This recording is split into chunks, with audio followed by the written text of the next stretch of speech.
Ngayon po ay nasasaksihan nyo ang cash turnover. Ito po ay parte ng restitution.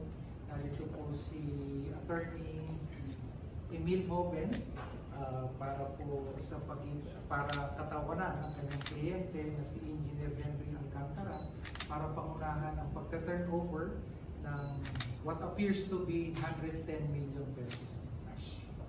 Okay, pagkatapos po nito, tayo po ay liliban sa kabilang kwarto at doon po kami tutugon sa inyong mga katanungan. Pagkatapos din po nito, gagampanan naman po ng Bureau of Treasury kasama po ang mga kapatid natin sa Land Bank para po i-validate yung cash count itong halaga na nasa akin. Okay? So, ito po ang mangyayari ngayong hapon. Kanina po galing, sir? Uy,